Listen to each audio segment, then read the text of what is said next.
Good morning and welcome to Bad Hotel Coffee Chat for Sunday of the 2014 Grey Cup. My name is Drew Edwards from the Hamilton Spectator.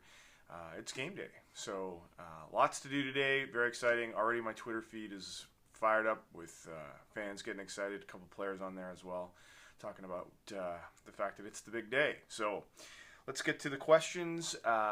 Someone asked about player compensation for the Grey Cup, and it's the same. I believe it's the same as last year. I looked it up, and it appears to be the same.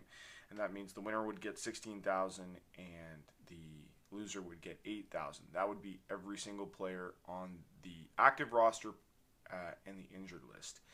Practice roster players are a little bit different. Now that's minimum compensation, so the teams can alter how much they want to pay players additionally. So, but the minimum compensation for the winners is $16,000.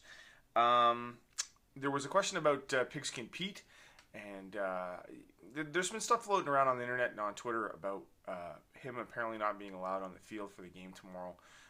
It's been hard to run down or confirm, and frankly, given everything else that's going on, I really haven't given it much of an effort. I'm just not sure how important it is, given that Pigskin Pete's a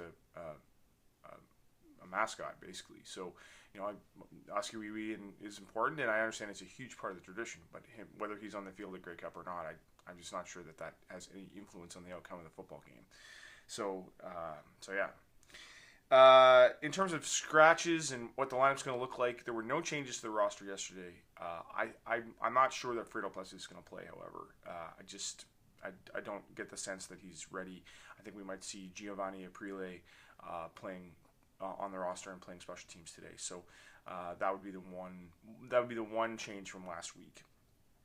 In terms of my running, yeah. So okay, I did really well the first 3 days, and then things kind of got busy, and I haven't really kept up with it too much. I could still probably get there if I really put the effort in today and tomorrow. But here's the other thing: like, I've been walking around the city. Like, I haven't really taken the shuttles and stuff. It's about 1.5 kilometers or so to the stadium from here, and I've walked out a couple of times, and I've walked to dinner and walked to the various events. So I've done a bunch of walking, and it's just been hard to be motivated to go out and run on top of all that.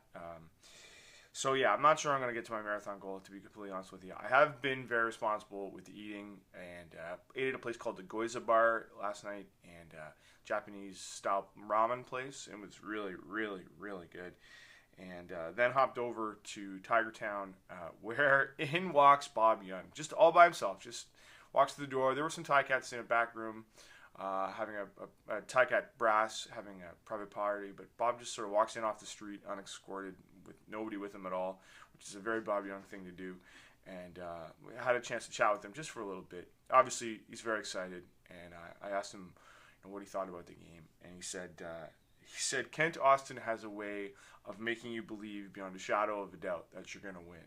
And so I think that, and I would imagine that within Ticat circles that's absolutely 100% true. And I think talking to the players, obviously, yesterday, they certainly believe they're going to win this game. And you have to if you're a player. But I think the organization, I think, feels much better about this year than last year.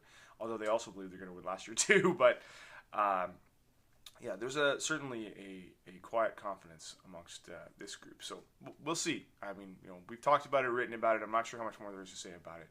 But you play for the opportunity, and then you try to make the most of it. So we'll see.